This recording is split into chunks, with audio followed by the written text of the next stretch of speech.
Hey everybody, I'm Jay Scherr with Jay Scherr Business Consulting. We help entrepreneurs, business owners, and other leaders maximize their potential, build rock-solid foundations for their businesses, and create more freedom in their lives. And you've joined Business Minds Coffee Chat.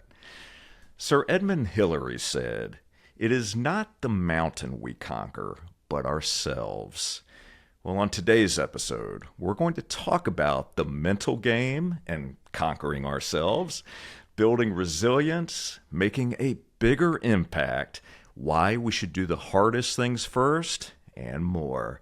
My guest is a mom of 7 remarkable kids who, after miraculously surviving a violent car crash, found purpose in choosing how to live. She's the first female world record holder to climb the second highest summits on each of the 7 continents, a successful business owner, an inspiring speaker, author, and podcast host. She's been featured in popular media outlets including CNN, ABC, the New York Times, USA Today, Outside Magazine, and many others. Please welcome the woman who's showing us how to move from a life of success to a life of significance, Jenn Drummond. Jenn, it is so great to see you. Thank you so much for being here today. Oh, thank you for the opportunity. I'm excited to be here. As am I. I'm very much looking forward to this conversation. I know it's going to be a great one. And your story really is so inspiring and so remarkable on multiple levels. So I thought a good starting point for us would be for you to share with all of us what your favorite thing is about yourself and why. Great question. I love my ability to transition and bounce back. So I think life throws a lot of stuff at us. I'm pretty fast metabolizer of what those things are. Pick up my little bootstraps and we continue climbing. I love it. Plenty of metaphors there, right? Yes. That's wonderful. So let's talk about transitioning and bouncing back. So let's wind the clock back a bit and give us an example from your personal life of that type of transition that happens and specifically how you've bounced back. Yeah. Okay. So one crazy accident was I was in a horrific car crash in 2018. It should have taken my life. Thankfully, it didn't. I went end over end 3 times, did probably about 8 to 10 sideways rolls. Car was totaled. I went to the hospital. I was released. And I remember going, okay, well, insurance company hasn't declared the car a disaster yet because they haven't seen it, but there's no way it's going to be okay. So I'm going to go down to the dealership and go get a new car. So I took an Uber down to the dealership to get a new car. I pick out a new car. Luckily, this guy built one for his wife. She didn't like the color. So I'm like, well, I'll take it. The color's fine. And they hand me the keys. And all of a sudden, I'm like, oh, wait, I need to drive this thing home.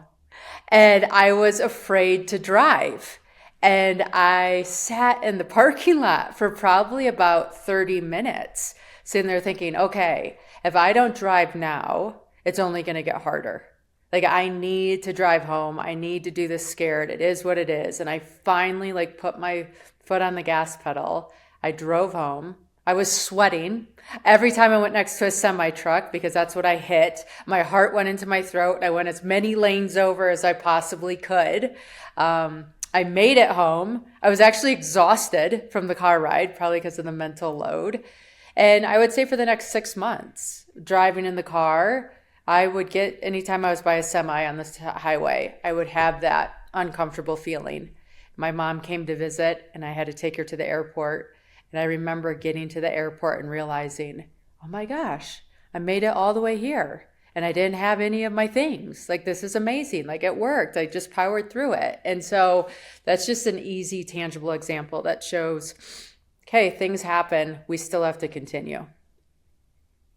Yeah, that's a powerful example. So during that time where you were processing this trauma and moving past that fear that you had, were you working with a therapist or anyone to help you reframe that story and move through that pain, or did you do all of this on your own? I did do most of it on my own now that I think back on it. But, you know, I'd been trained as an athlete. And I think as athletes, you're trained to get back in the game and don't let that play define you. And like, I can just remember thinking there was a girl that I went to high school with, and her mom got in a car wreck and she never drove again. And I remember being like, I can't be that mom. I have 7 kids. Like, it's not an option. I have to get in the car and I have to drive again. Like, this has to be a story I overcome. And, you know, it was huge at the moment. I can look back on it now and be like, whatever. But you just have to honor where you are and make the best of what you can with the circumstances you are in. Absolutely. So this clearly was a near-death experience for you. Is this the first near-death experience you've had in your life? Probably the most significant one. When I was younger, we used to do these things, and this might not be politically correct, so I apologize, that were called like Chinese fire drills, where you had a stop sign, you would get out and you'd run around the car, and then you'd get back into the car. And we did that with my soccer team once. And I was the first person. And when I went out to go around the car, I went a little wider than I should have and almost ran into a car. And I like that changed that game for me for the rest of my life. We don't play that one anymore. But that was probably like my first as a young kid, but my first as an adult where I had people that I was responsible for and things like that, where it's like, man, this would be significant if something bad happened, was the car wreck. Yeah. So, interestingly, that particular car wreck that occurred in 2018 was on the date of my son's birthday. Different year, but December 18th, correct? 18th. December 18th? Yes. December 18th, yes. Yeah, when I read that, it definitely sent some chills down my spine, not only reading about the situation and how you were able to come through that, but then just the tie to the date itself, I thought was the irony of that quite interesting. So I would love it, beyond the car accident, I would love it if you would share another memorable experience from your life. It could be climbing, it could be something else, but another memorable experience. And specifically what I'd love to know from you is how that particular experience shaped your philosophy on life. Okay. Yeah, I mean, probably same vein is I was climbing Mount Everest. And when I was climbing Mount Everest, there's this section of Everest called the Khumbu Icefall. And you navigate the Khumbu Icefall through like the famous ladders that you typically see when they do videos of Everest. And I remember training, like I put a ladder out in my friend's pool and I'd walk across it. And if I fell into the pool, no big deal. And then I remember getting to Everest and thinking, oh, wow, this is a lot more extreme in this environment. I remember like looking at the ladder and someone stepping on it in front of me and watching the other side of the ladder go up in the air. I'm like, this is not OSHA approved. These are not, who set this up? What's going on here? The ladder's tied together with another one with rope in the middle and just all the things, right? And so I get there, I'm like, oh, I have a fear of heights. Like, I didn't know I had a fear of heights, but that ladder and the 2,000-foot drop below me, like, sent me into this new space that I was not familiar with. And I sat there and I'm like, okay, well, I knew I was going to have a hard time on the mountain. Like, I just didn't know when that hard time was going to be. So I had prepared. So I had written myself a note like, hey, when things get hard, read this. I had a photo of my children that I could look at to connect back to my why. I had a playlist to listen to music to get me in a good mood. I even had like an essential oil that was the smell of oranges so that I could like connect back to Florida and happy warm weather times and this crazy thing. And I like literally went through all of my things, like every single one of my like preventative stops I was using, and I still wasn't across this ladder. And I'm like, oh my gosh, what am I going to do? And my team all went across. I'm like, okay, if everybody went across, like I'm not going to be the one that's going to mess this up. We're fine. And I connected back into myself. And I remember thinking, okay, there's a 999 reasons why I can't do this. And there's one way that I can. And the one way that I can is taking a safe step. So I just need to do that safe step, safe step, safe step, and compound those to get across the ladder. I even said it out loud so that my brain was occupied and I was listening and I was like engaging as many of my senses as possible.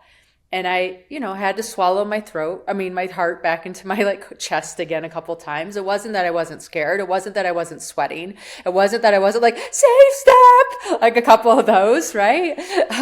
But I did it. Like I got across the ladder, and I remember having like this huge party with my team afterwards, because you have all these nerves and all this excitement and all this energy that you need to process. You need to process it in a positive way of like, hey, I did this thing. Like, I'm good, blah, blah, blah, blah, blah. And when we do those things, right? Like if it takes us a moment and it's hard, but we do it and then we celebrate it, it becomes a story that when other things get hard, we're like, oh yeah, but I do hard things.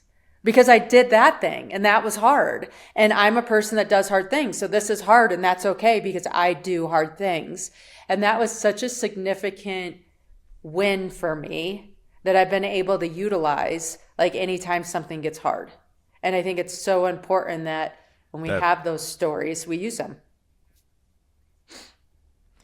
That is so good. I mean, so many valuable lessons there in and of themselves. And I love the fact that you mentioned about taking that next safe step and that you went through this process, this mental process to try to put yourself in a place where you could actually do this, and that you celebrate the wins, right? That's huge in life and in business, and that you're telling yourself, right? You are creating a storyline in your own mind that you can do hard things, because I think too often it's the other way around, where when we reach that point of being uncomfortable, we start to go into the negative spin about what I can't do. And you said you had 900 reasons why you couldn't, right? But all it took was the one reason. It's kind of like, I think of like a jury in a trial. All it takes is one juror, right, to convict, or to actually change the whole dynamic. That one story, that one message, that's huge. So I'm just curious, as I'm thinking about you in this particular position, do you need quiet? Do you need silence? Like when you were on that ladder, as an example, and I don't know if it was silent anyway, or if you had team members that are yelling to you, you can do it. But do you need silence at that point to work through those challenges you face so you can take that next step? I think it's kind of like if you're in a game and the teams are yelling or cheering or whatever, you don't even hear it because you're so zoned into your zone and your flow that everything outside of me was not my business. The only thing that I was responsible for is the action and the vocal. And so I just kept doing like step, safe step, say it, do it, say it, do it, say it, do it. And so anything that was going on around me, I don't even know if I could tell you, because that wasn't in my vein. That wasn't my responsibility. My responsibility was me. That makes perfect sense. You mentioned that you've been involved in sports and athletics. That feeling of, or that experience of being in the zone, is that something that you have experienced throughout your life? This wasn't the first time, or was this the first time that you were completely nailed and narrowed in? Yeah, no, that feeling of being nailed and narrowed in. Oh, I love it in all things, right? I trained it in soccer. I trained it in gymnastics. because you're going to do this thing. Everybody's watching and grading and doing whatever. But in those moments, you just have to get into the flow of your story and your routine and your position and your kick, and allow everything else to be what it is. So speak to being in flow. So can you maybe give our audience some strategies that perhaps they can use to try to get into a flow state in whatever it is they're doing, whether it's sports or business or any, just creating artwork, whatever it is? What would you recommend to them? I think rituals help quite a bit. I know we hear it all the time, but when I had to do penalty kicks, right? Penalty kicks can make or break a game. I would pick the ball up. I would rotate it so that I knew where like the square was, because I'd always want to hit the square in a certain spot of my shoelace. And then I would take so many steps back, and then I would stop, and then I'd raise my arm, and then I'd drop my arm, and then I'd take so many steps forward, and I would watch my shoelaces hit the ball and the spot it was supposed to hit. And because I was so into that, you're just in the flow of what you're doing and you can zone everything out. So for me, it's very much a ritual to get into that position. And once you get into that position, you execute and you're in flow. Love it. That's awesome. Very good. So I read a quote at the top of the show. No doubt you've heard that quote plenty of times. I've certainly heard it plenty of times myself, but I thought it was appropriate for the conversation.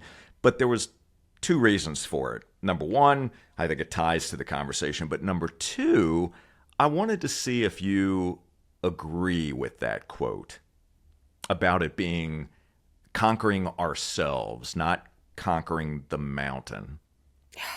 Yes. I mean, I think that's why it's so fun to have different mountains, right? Because it's not about the mountain. It's about who we become in the pursuit of whatever our mountain is. Maybe it's running a company, starting a family, climbing the hill, whatever that looks like for you. We discover who we are. And when we get to the top, like when I got to the top of Everest, I remember taking in this deep breath, right? I'm just like taking in this moment as much as I can. And when I took in that moment and closed my eyes, everything disappeared. There was no mountain, there was no sun, there was no cold, there was no separation. I was just one with this moment. And you want to hold on to that, but we don't get to hold on to that. Like life continues to move and change. And so you breathe out. And as you breathe out, you start, oh, I'm on this mountain and here's where I am and here's what's going on. And that moment of awe is so powerful that it's almost like you have your soul inside your body and you take it out and you throw it into the universe. And you're like, I can't wait to find you again, doing something again that challenges me and lets me feel the range of emotions in one breath. Because those are those moments we seek. And so, yeah, I do. I think we conquer ourselves and we become one with that. And we want that feeling again. Wow, what a great way to express that. That's amazing. So I read, you'll have to help me on this one, but I read that you trained for thousands of hours for Everest, but you were on the summit for 10 minutes or less. Is that right? Yes. We summited on a day where there wasn't we summited on a day that wasn't a lot of summits, which was fantastic because all the lines and things you see, we didn't experience, but we also didn't pick the best weather day. So when we were up there, it was so cold that we couldn't be up there long because oxygen could freeze and all these other problems could happen. So we were up there, we're like, okay, take in this moment, make the most of it, and then turn around and get down because we're only home when we're down, right? Like the summit's halfway.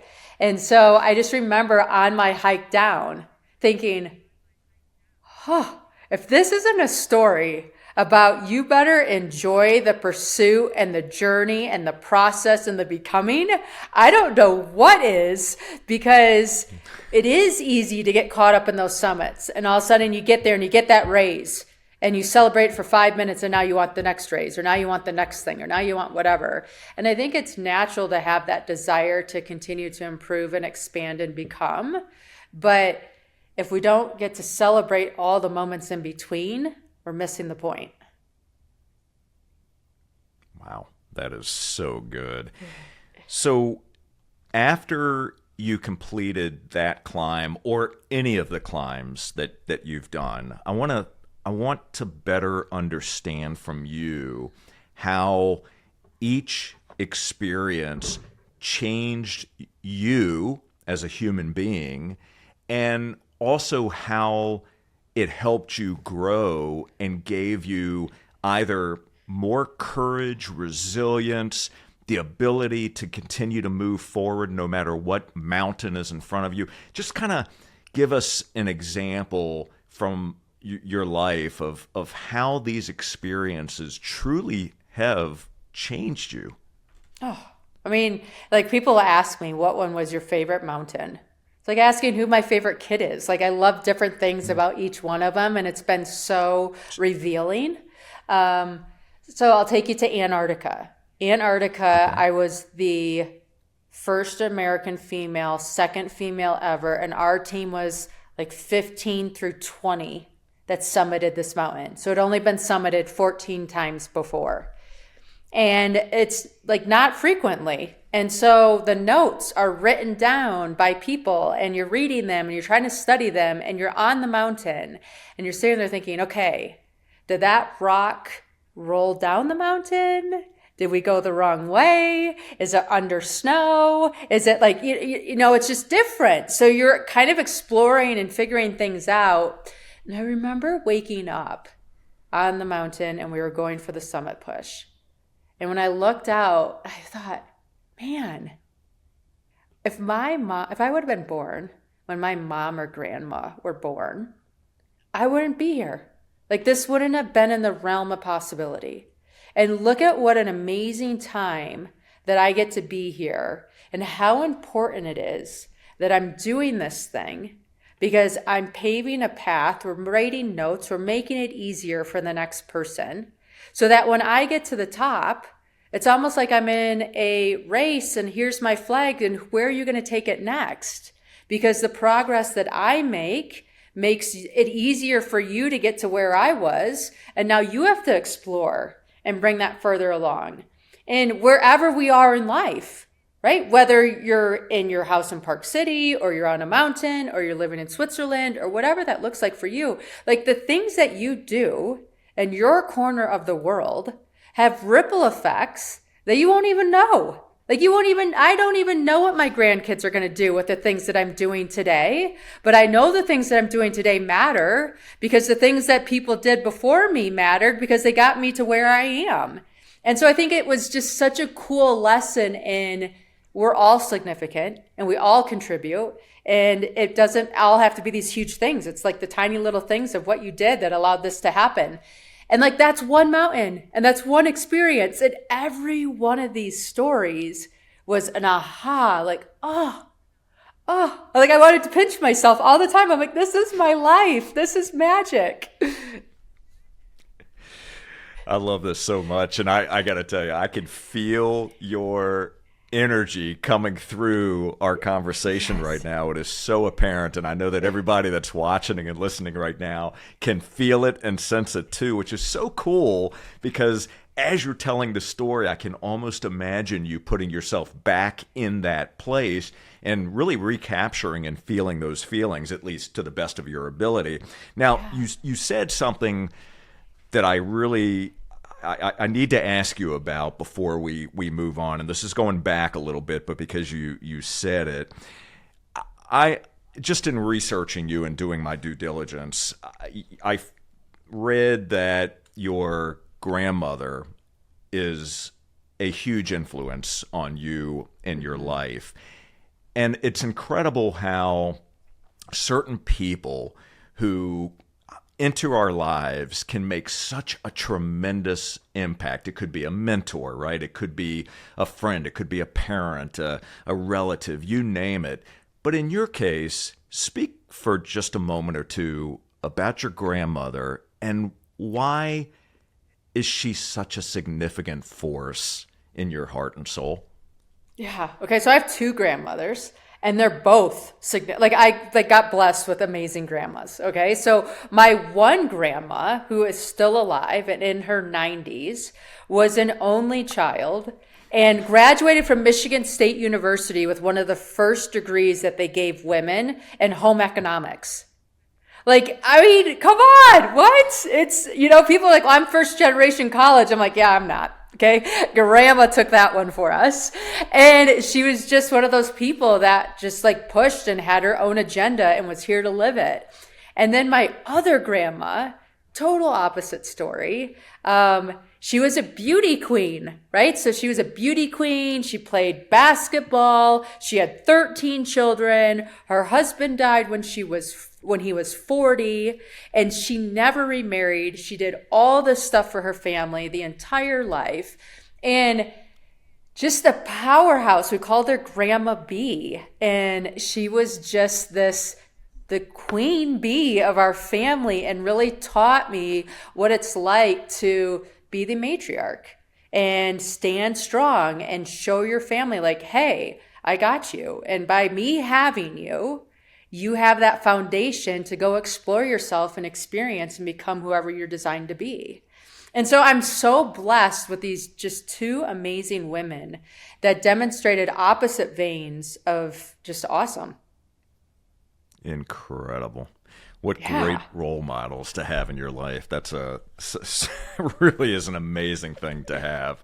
And the lessons that you've learned, obviously, from both of those grandparents, and just something really to be so grateful for, and to realize those blessings that you have in your life. So I want to speak to, we've been kind of working around this a little bit, but you have a new book out that's called Break Proof, and obviously we're going to provide links to the book in the show notes, as well as all of your social media handles. But what I love about this book is not only what you provide to the reader, right? You provide, basically, it's 7 strategies, if you will, for building resilience and achieving one's life goals. That's how I look at it.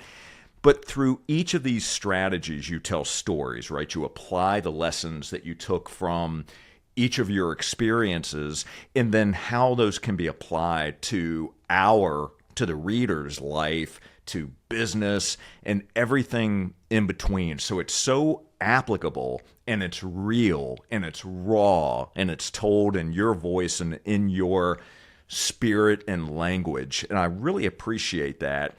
And one of the things that resonated with me was that the stories, the way you are able to construct the storyline, it's kind of like the way that you were just describing, that feeling that I said where I could feel your energy. You do such a great job of capturing the essence of what it must have been like for you, but then taking the lessons learned from it and sharing that with all of us. So obviously, we can't go through every single strategy, but what I would like to do is to maybe pick 2 or 3 of them, if we have time, and give an example for our listeners of how that particular strategy can benefit them no matter where they are in life right now. So if we could, I would love it if we could start with fully commit or don't climb the mountain. This one's so good. So explain that one to us. Okay, so the business side of this one came to me because I graduated from college a year early. And when I graduated a year early, I took a job in finance. And I was so excited and so proud. I came home and told my parents, I'm like, hey, I got a job. I worked with school to get out early. I'm going to start. And my parents were not as excited. They're like, you're kind of young. If you take this job, you have to be there for a year no matter what. And I'm like, of course I'm going to be here for a year. What are you talking about? And so I graduate from school. I show up to this job and I'm like, hi, I'm Jenn. I'm the new financial advisor. I'm all excited. This lady shows me around the office and then she brings me to a room that has a whole bunch of phones and phone books and like seats.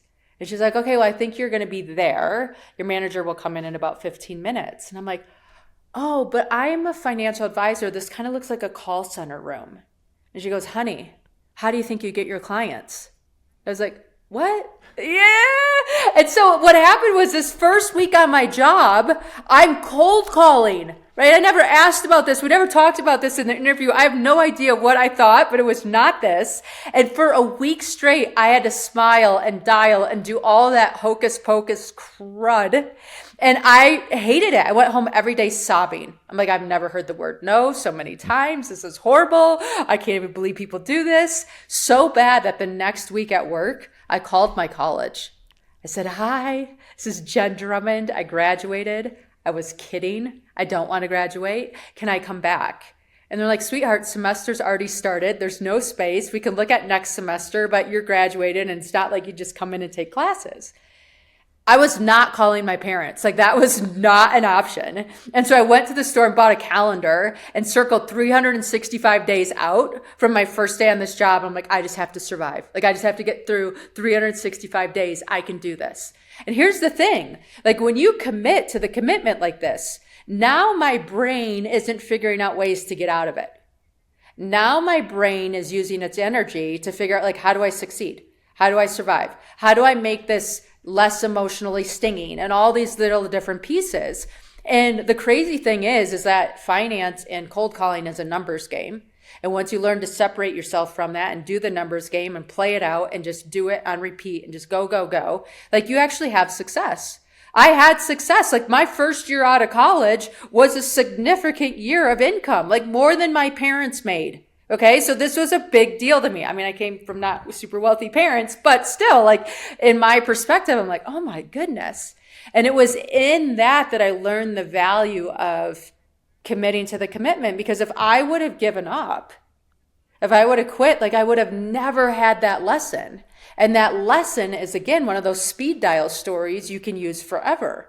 When I'm on that mountain, okay, we're going from A to B. There's no getting out of this. So what's the most enjoyable way? What's the most fun way? What's the best way to get from A to B?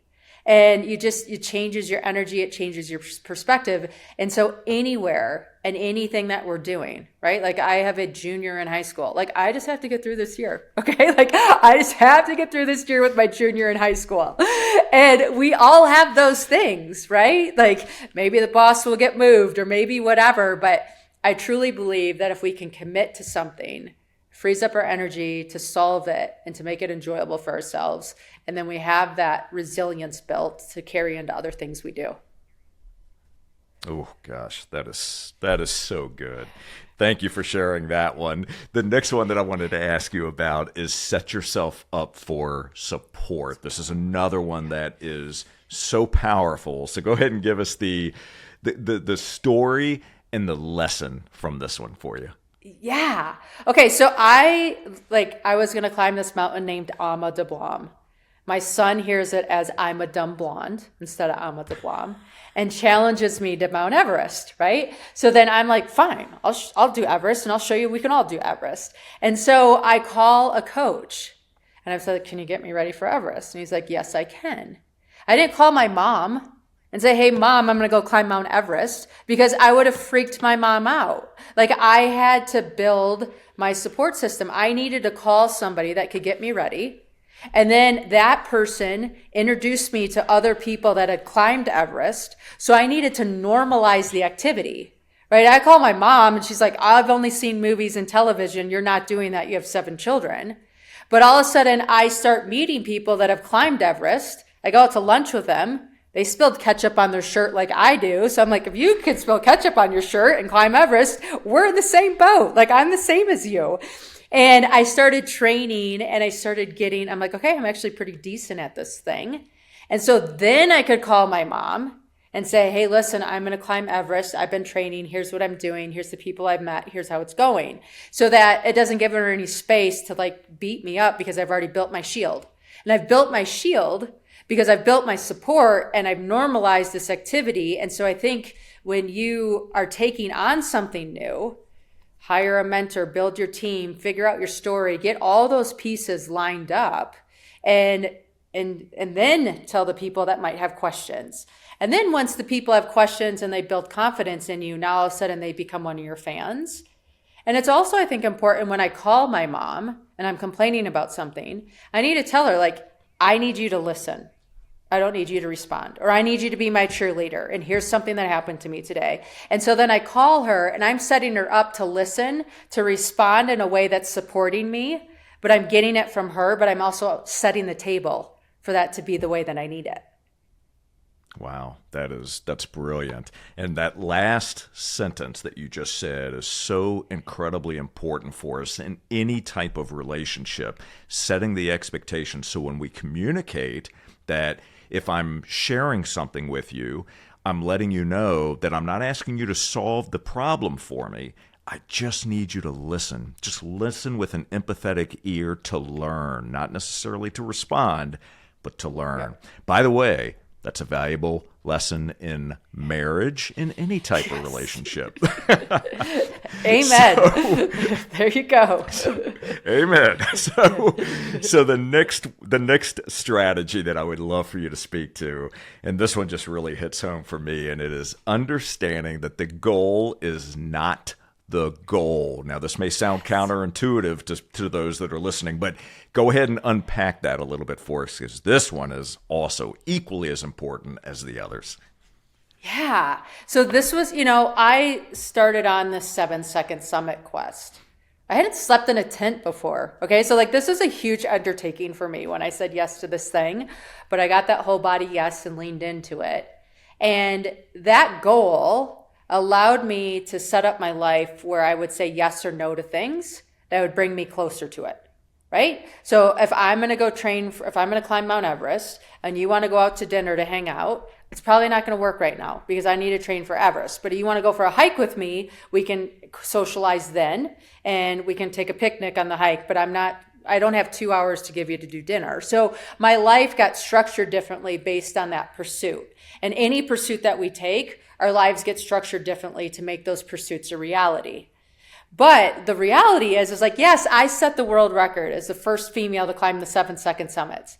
That wasn't even the cool thing. Okay. Like it was the cool thing was each experience, how I got to meet people from different parts of the world and learn about things. Like when I went to Mount Kenya, I met with guides there and I learned about period poverty, and we raised money to bring over supplies so that we could keep 400 women in school for 4 years that otherwise would miss a week, a month, every single time they had their period. And I would have not known about this at all if I was not pursuing the goal that I was pursuing. So when you set a goal, it by all means gives you direction and allows you to say yes and no to things and gives you boundaries to build your life around. But it's truly just the direction. Once you start on that path and then you realize like the different things you get to have impact on and the different things that have impact on you and all the stories and the role that you get to play in other people's lives. I mean, like, give me the goal all day long, but let me see the magic unfold from the pursuit. Wow, that is unbelievable. So speaking about making an impact in other people's lives, you had a pretty profound experience with making a difference in someone's life. There was another woman who you helped along a journey as you were on your own journey of these mountains in front of you. Can you share a little bit about that story and how that helped to make an impact for that individual and their country? Yeah. Okay. So I failed K2 the first time.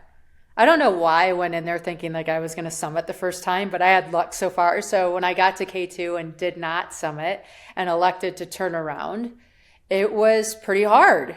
because that's failure. And I had to process that. And then not only did I have to process it, I had to pay, I had to train, I had to do all these things to go back after I didn't have the best experience the first time. And so I wasn't like excited, but I was doing it because I committed to it. And I kept trying to think like there has to be this meaning in failure. There has to be this meaning in failure. And it wasn't showing up. It wasn't showing up until about 3 weeks before it was time to leave. And I got a phone call from a person that I'd met the year before. And I said, like, she's like, hey, are you coming back? I'm like, yeah, I am. I'm coming back. I'll be there in about 3 weeks. I'm climbing again. She's like, I've been training, but I don't quite have the resources to make it happen. Do you think you could help? Yeah, of course I can help. It's real easy for me to get gloves in Park City, Utah versus her in Pakistan, right? Like it's just a different environment. So I collected all this stuff. I came over. She ended up being on my team and we climbed together. And it's one of those things where, I summited, became the third American female to stand on the summit. But 30 minutes later, she summits. Right? And when you're a part of somebody else's summit, this is the difference between success and significance. Success, I had success. Significance is I got to play a story in somebody else's success. So she stands up there. She's waving her flag, like all proud, like she should be, because she's the first Pakistani female to stand on top of her country's prized peak. And I have twin daughters. Okay, I have daughters that they need to see people that look like them in these environments to normalize it. And even if it doesn't normalize it because they have this like blonde mountain Barbie on this mountain that doesn't look normal, that not looking normal starts the curiosity, and that curiosity starts possibility. So I'm just sitting there thinking, think of how many little girls look just like her and see her, which means they see themselves at the top of this mountain. And that's a story of how the goal is not the goal. The goal is just the vehicle to get me in the direction to be able to have the impact that I was allowed to participate in.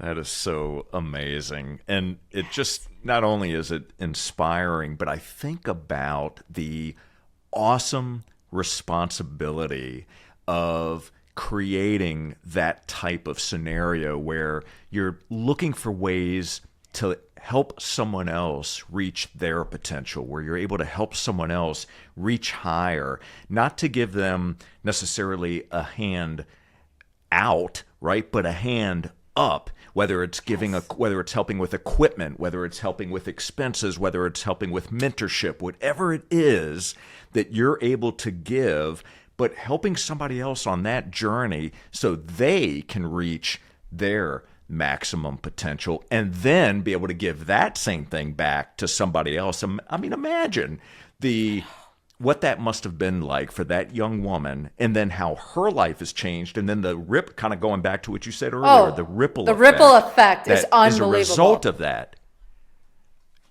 Yeah. Incredible. So it's mind-blowing. Have you stayed in touch? Have you stayed in touch with her? I have. And tell me a little bit about that, the story after the story. Yeah, I mean, she's continued to climb, which is amazing. So I think she's got 11 of the 14 peaks done. There's 14 8,000 meter peaks in the world. Really? And she's looking to climb all 14 of them, which is a really cool pursuit. And she's been working on that. She's very involved. It's very interesting. In Pakistan, sports are not very big for women. And especially once they have children, a lot of women drop out of sports. I think less than 1% participate in those types of activities. And so she's been very involved in growing sport and growing different activities that women can participate in and keep that thing going for them and their health. So she's just been this spokesperson that's just doing so many good things. It's an honor to know her. That is so wonderful. That's got to warm your heart. That is just great. Amazing. So I love that. So speaking about expanding our worldview and experiencing different cultures and meeting new people that you wouldn't normally meet in everyday life, right? Unless you're intentional about it. You were very intentional, and you decided to set up an experience for 3 of your oldest children. Speak to that for a moment. I would love it if you would share the why behind it and what was that experience like, and then how did that change the worldview of your children?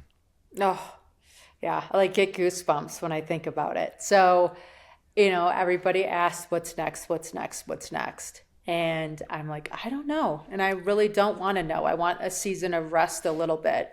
And then one of my guys is like, Mom, I want to climb a mountain with you. I'm like, okay. And so I was looking at mountains, and Kilimanjaro is the highest point in Africa. And it's a safe mountain. It's a 1-week experience. And I'm like, you know what? I'm going to go take you guys to go climb Kilimanjaro. And they're like, okay. They were super excited about it, kind of, until they realized it was over their break. So they didn't go on spring break with their friends. And we trained and we got over there. And I just wanted them to be unplugged. You can't have Wi-Fi. You don't have phones. You don't have anything. You're doing this whole thing. So we go over there. They're unplugged. They're carrying 10-pound packs, right? They're in beautiful, gorgeous gear that you can buy at REI. And one of my guys is like complaining one day. And no more than like a minute later, does one of the porters come up wearing Crocs, okay, carrying 40 pounds, whistling, singing, enthusiastic, like so happy about his experience and all this kind of stuff. And at the beginning of the trip, it was very much my kids kind of like against everybody else.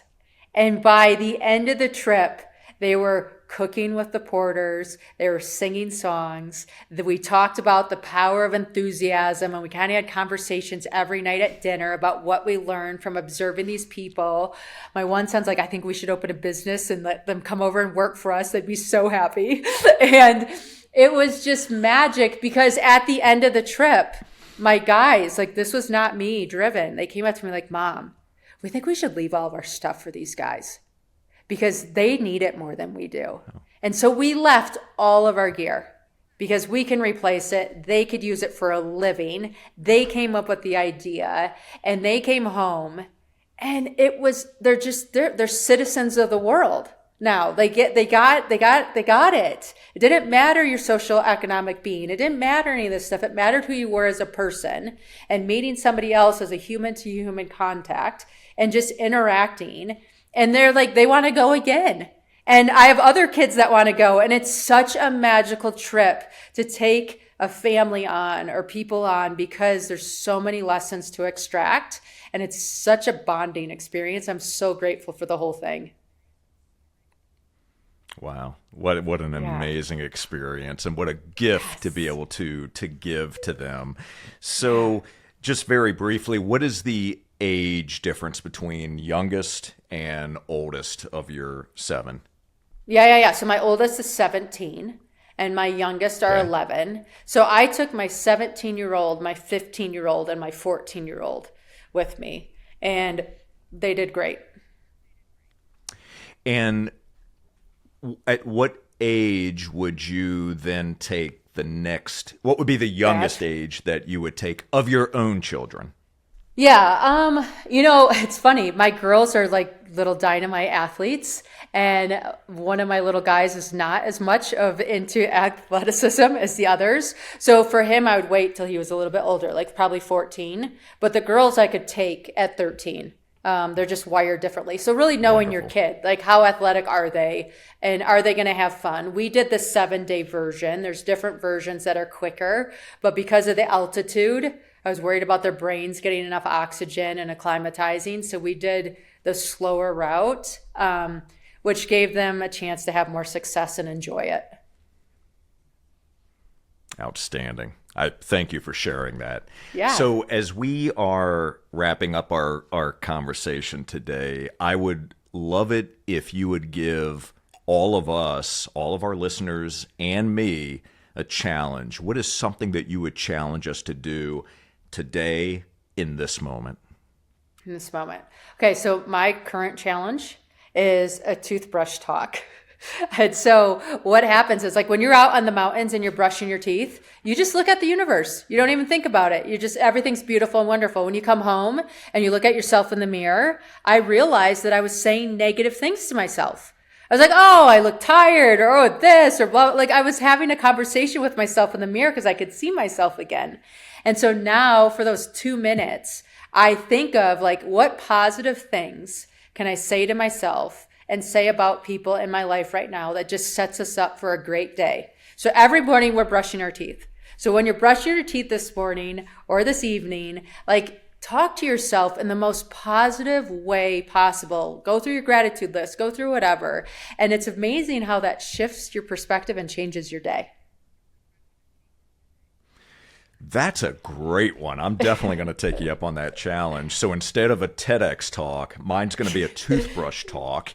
And for all of you that are watching and listening right now, I hope you will take Jenn up on that challenge as well, because it is a good one. And I think just the language that we use, those stories that we tell ourselves, they're so incredibly important, more so than we give a lot of credit to them for, right? Unfortunately, we have a negativity bias that's really built into our DNA, so we have to work hard to work against that. So using positive framework, positive language, positive affirmations, right? Being able to reframe negative stories, all those things are important. So Jenn, this has really been an amazing conversation. I have one more question for you as we wrap up here. So could you share with us what is the greatest gift that life has given you that you didn't realize at the time? A second chance. Being able to survive that accident and have a second chance and realize I don't get to choose when I die, but I sure get to choose how I live. And now I live every day with that mindset of it could be my last. So how do I make the most of what I have in front of me? Yes, you do. And I truly appreciate you sharing part of your story here with us on Business Minds Coffee Chat. I am just so grateful for the opportunity to have this conversation, for you sharing of your knowledge, of your experience, the wisdom that you've shared through these lessons and through your book. So thank you so very much. I've loved this conversation, and I'm grateful for you. Thank you. Thank you.